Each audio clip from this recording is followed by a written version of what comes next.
Ujian Doktor Terbuka Fakultas Ilmu Sosial dan Ilmu Politik Universitas Airlangga atas nama Bahrul Khair Amal SEMSI, Senin 3 Januari 2017 segera dimulai. Penyanggah ujian memasuki ruangan.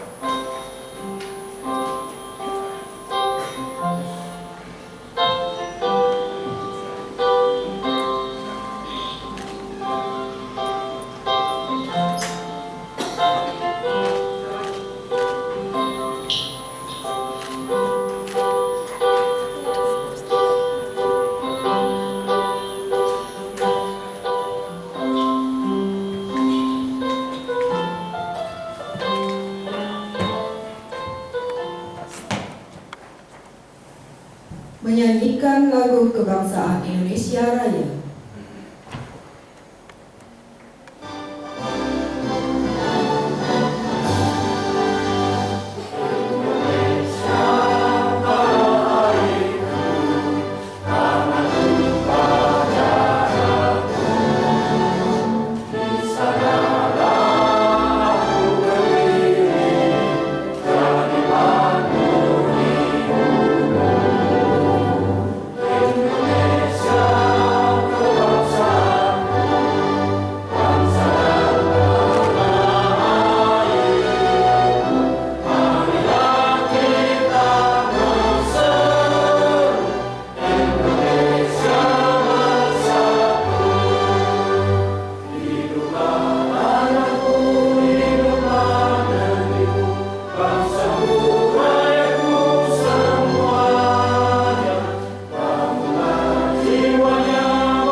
Menyanyikan himne Airlangga.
Hadirin dimohon duduk kembali. Bismillahirrahmanirrahim. Assalamualaikum warahmatullahi wabarakatuh.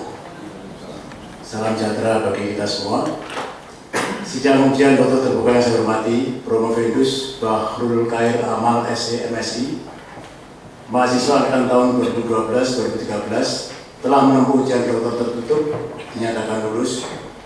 Untuk itu Promovendus diperbolehkan menempuh ujian doktor terbuka di hadapan penyanggah dan undangan akademik.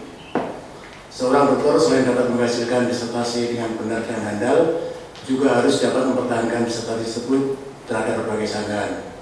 Untuk itu perlu dilaksanakan ujian doktor terbuka.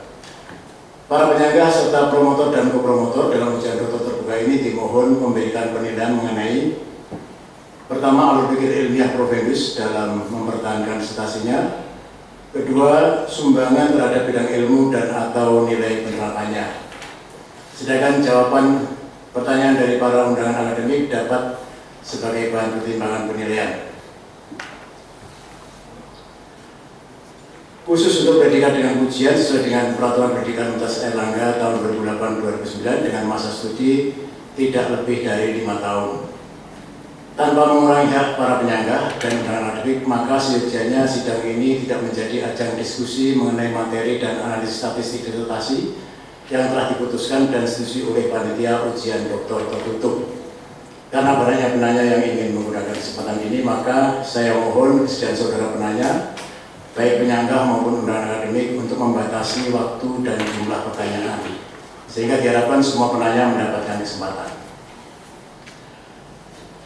Prof. Fendus diminta menempati podium yang telah dipersiapkan.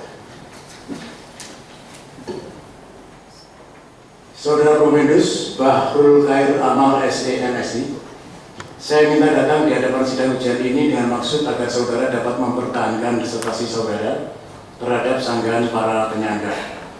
Sebelum kesempatan ini diberikan kepada saudara promotor, saya ingin bertanya kepada saudara Prof. Fendus, apakah saudara pada saat ini merasa sehat jiwa dan raga serta telah siap untuk diuji? Siap. Baik, yang pertama saya persilakan saudara promotor Profesor Dr. Ida Bagus Wirawan DLSSU, dipersilakan.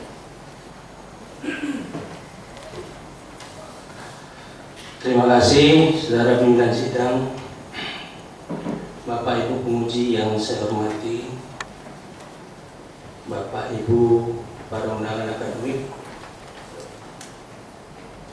para tamu undangan lainnya yang saya hormati, saudara Bahrul Khair Amal, Prof. Fendus yang terpelajar. Saya ingin mengucapkan selamat tahun baru karena Anda ujian di awal tahun, dan mudah-mudahan Tuhan memberkati.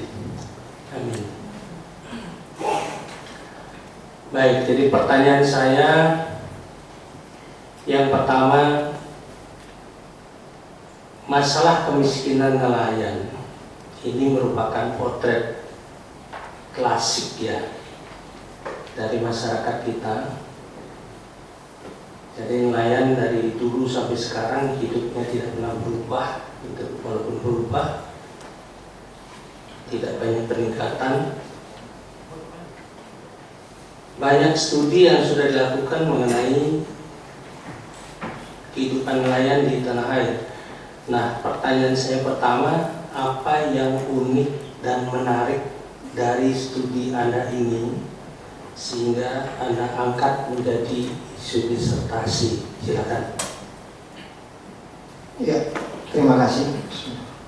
Terima kasih kepada Profesor Dr. Ida Bagus Wirawan, Doktor Andes Sarjana Utama sebagai promotor. Yang unik dalam studi saya ini adalah lokasi penelitian ini berada di 2 kabupaten kota, pemerintahan Deli Serdang dan pemerintahan Kota Medan. Yang kedua yang unik dalam pada proses studi penelitian ini adalah kehidupan kampung nelayan seberang ini adalah di daerah kehidupan metropolitan Kota Medan yang terdiri dari industri, pelabuhan, dan daerah-daerah yang dianggap strategis karena berdekatan dengan yang menjadi persoalan. Peneliti mengangkat persoalan ini adalah adanya sebuah kesenjangan antara lokasi penelitian kampung nelayan seberang yang daerah industri, tapi masih ada kelompok atau komunitas masyarakat yang bertempat tinggal di bawah rata-rata. Jadi penelitian ini, peneliti melihat adanya sebuah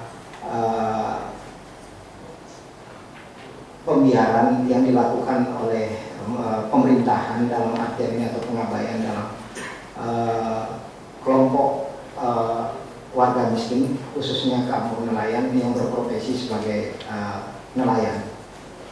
Mungkin itu, Prof. Terima kasih. Pertanyaan saya kedua, apa koreksi reaksi Anda terhadap teori Pierre Bourdieu dan Robert Chambers? Silakan. Teori Pierre Bourdieu itu adalah teori pada proses kekerasan. Tapi kalau dalam proses teori Chambers itu dilihat daripada proses perangkap kemiskinan yang dilakukan oleh Chambers, melihat pembangunan itu dimulai dari belakang dengan memakai 5 indikator, yaitu kelemahan jasmani, keterbelakangan, isolasi, dan kelemahan fisik. Jadi ada 5 teori, sehingga teori ini peneliti coba untuk melakukan uji terhadap fakta di lapangan terhadap Chambers. Jadi 2 teori ini berbeda dalam instrumen yang ada. Jadi peneliti memakai teori Chambers. Dalam pendamping dalam teori ini adalah teori pendukungnya adalah teori Marx negara. Jadi mungkin itu 5 teori ini diuji dengan kondisi yang ada. Menurut kenapa peneliti mengambil ini, karena ada indikasi atau ketika diteliti ternyata memang ada perangkap kemiskinan dalam teori Chambers. Yang terakhir, Anda menyatakan bahwa negara lalai dalam hal ini. Bisa kira-kira ditunjukkan bukti empirisnya di mana letak pemerintah lalai dalam hal pembangunan kesejahteraan nelayan ini? Terima kasih. Ya, lalai yang dalam perspektif peneliti lihat adalah tidak keluarnya keluarga miskin dari bantuan yang diberikan oleh negara, sehingga bantuan itu membuat adaptasi terhadap bantuan tersebut, dan merasa nyamannya keluarga miskin untuk mendapatkan bantuan. Yang kedua, tenaga yang diberikan oleh buruh pada masyarakat nelayan tidak sebanding dengan pulau yang di seberang dari kampung nelayan ini. Jadi kehidupan mereka, lalainya negara bukan dalam proses terjadinya konflik, tapi lalainya negara adalah memberikan bantuan sehingga memunculkan kepasrahan bagi keluarga miskin. Terima kasih.